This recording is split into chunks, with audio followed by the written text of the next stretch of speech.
Father, Son, Holy Spirit. Please be seated.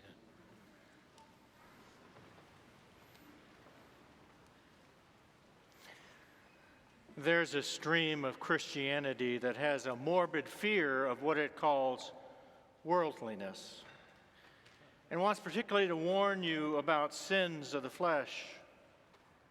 Now, if you, as I did, grew up with such warnings, having a good time could somehow seem to be illicit. An example of this that sprung to mind when I was working on this were the watch night services that I endured as a child.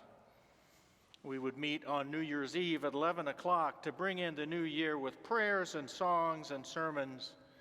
And inevitably, one of the preachers would say that here we were bringing in the new year by our prayers and our wishes to God, bringing our wishes to God, while out there in the world, people were drinking and dancing and making noise.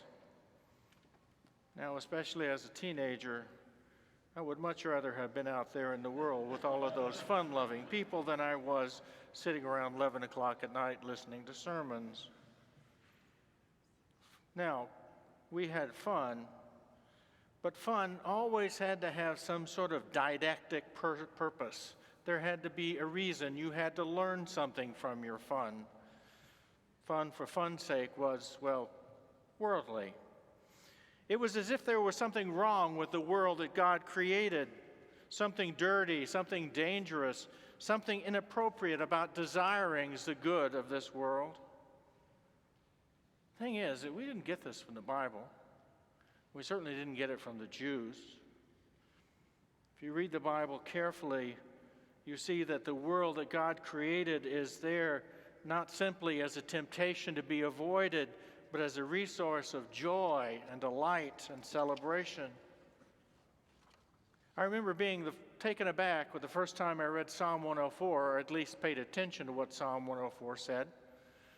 It's an account of the glories of God and his list of all the things that he has made and their purposes.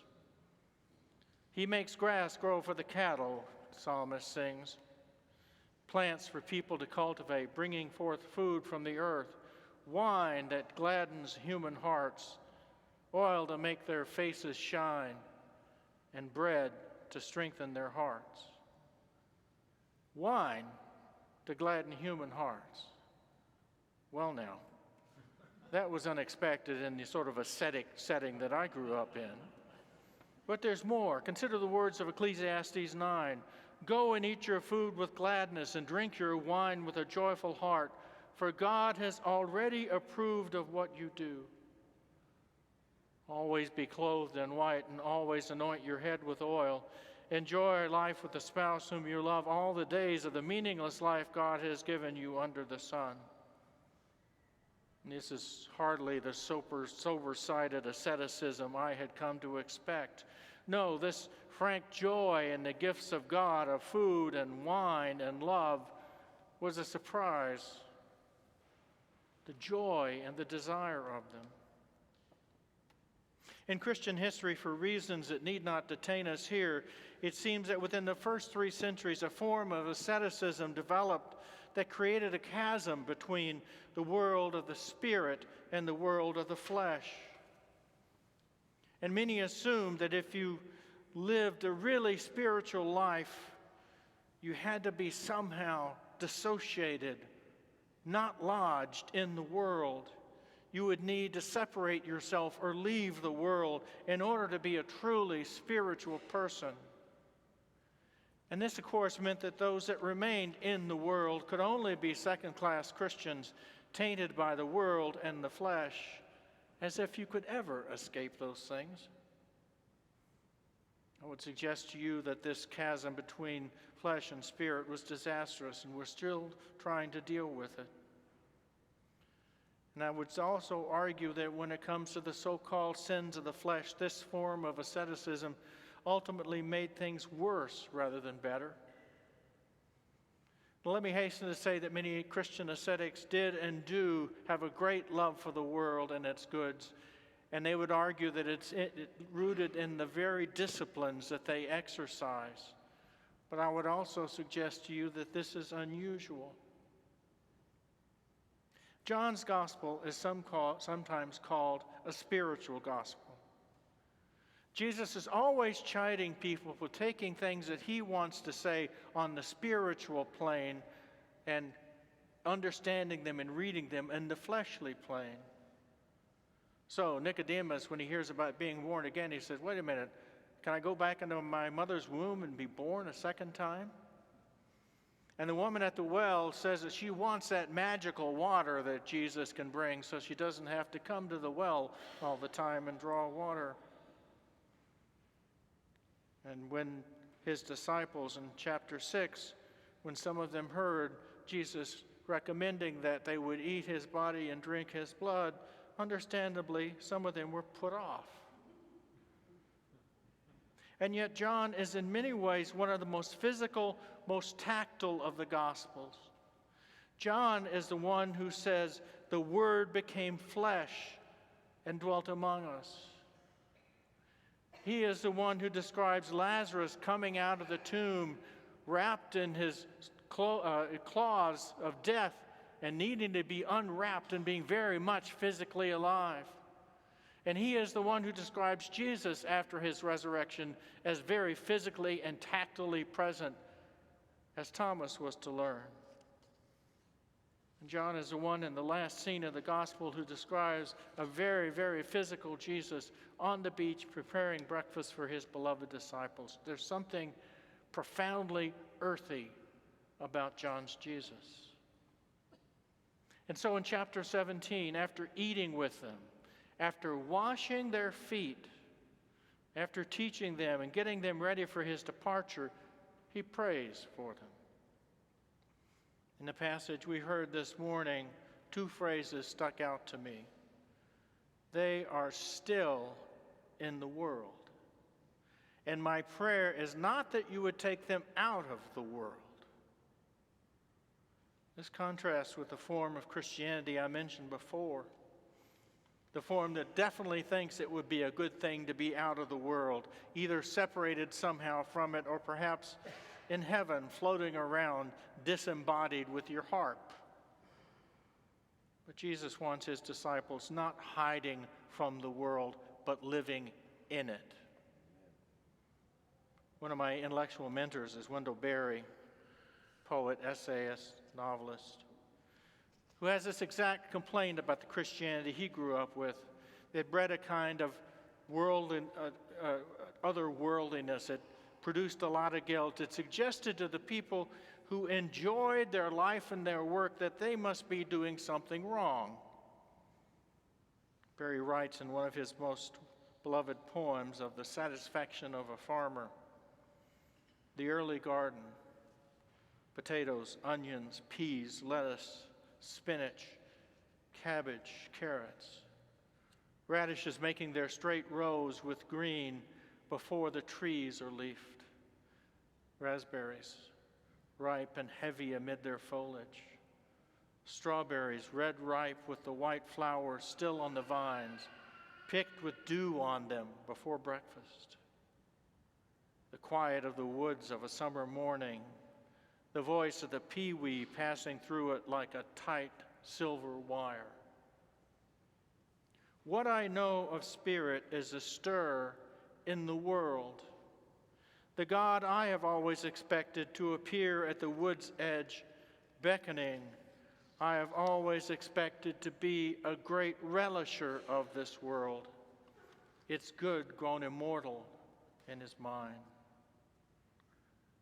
In one of his essays, Berry reminds us that John's gospel is the one that said, God so loved the world. And in Genesis 1, God views the efforts of creating and says it was very good. Berry will insist that this means a love of beauty, our joy in a good meal, a good friendship, a good marriage. Even the desire that we have for these things, far from being something that we should stamp out, are gifts from God. We are in the world, in other words, not to keep people from enjoying these good gifts, but to show them how to relish them, along with God and all that God has created. Some years ago, I heard Barry speak at a meeting of the American Academy of Religion. It's about as much fun as it sounds. Barry, who's written many novels and short stories along with poetry and prose, said he was challenged by a woman to write a short story about a sexy pastor's wife. I suspect that this was the first time sexy pastor's wife had been uttered at the American Academy of Religion, and no doubt the first time it's been uttered at St. Mark's Cathedral. But Barry took up the challenge, and he wrote an achingly beautiful story called A Desirable Woman. I used to have students read this in the seminar I did on Barry, and at the end they were all weeping. It's a story of a young couple, the Milbys, who come as pastor and spouse to a small Kentucky town in the years before the Second World War. Laura's an attractive young woman who loves her husband, is intimately involved with his work and the life of their small community they serve together. And she comes to love all the farm families, their generosity, their care for the young family. She loves the fields and the woodlots, the orchards and the pastures. But she also finds herself frustrated. As a young woman in love, Barry says, she pondered the nature of desire. He writes, she saw the danger of it. She saw the beauty and preciousness of it. She even saw the necessity of it. For it imparted beauty and motion, life itself, into the whole world. The desire to be one with another, the desire to be pleased in living together, seemed at times to infuse with light the bedrock of the earth. And yet she was confused by the church people who appeared to think that desire was merely lust, whether it was lust for another person, for a bigger farm, a better team of mules, or a new tractor. It was not an adequate mitigation, Barry writes, that she knew surely that desire sometimes was lust, and that the dearest, pleasantest desires, especially of the women, sometimes led to suffering. Tears singing in her eyes, she burst out to her husband, "They think desire is not different from lust. Think of the loneliness of that. Think of the terrible loneliness of it." Her husband responds, "You don't think then," he was teasing, testing her, beckoning her forward. "You don't think then that desire is necessarily the same as lust? No. Lust is selfish. It seeketh its own. Desire without selfishness, with self-denial, is only praise, is only love." And that's the key, of course. She was alluding to 1 Corinthians 13, Paul's great chapter of love, where he argues for the holiness and joy of love, a love invariably and wonderfully rooted in desire, a desire born in us by our living in the world, our joy in our very humanity. Julian Norwich, the 15th century mystic, famously said, "Would you learn the Lord's meaning in this thing? Learn it well. Love is his meaning. Who showed it to you? Love. What did he show you? Love. Why did he show it? Love." Why were we left here? To love and to be loved. To desire and love God, to desire and love God's glorious creation, to desire and love each other, to demonstrate God's own desire to be reconciled in love to God's creation by living as people who love and are reconciled to each other. Those who live with love live with joy, and joy is contagious. Our culture has taught us to be cynical, maybe particularly about love, to be suspicious, to be self-contained. As Laura Milby worried, this will only confirm us in loneliness and misery. And as the rest of her story shows, and I'll leave that for you to read, desire, and love will not eliminate pain, but it will bring a joy so deep it cannot be destroyed. Beloved, we are here to desire, to love, and to serve each other, however dangerous and painful it is. Because in that love is our deepest joy. Thanks be to God.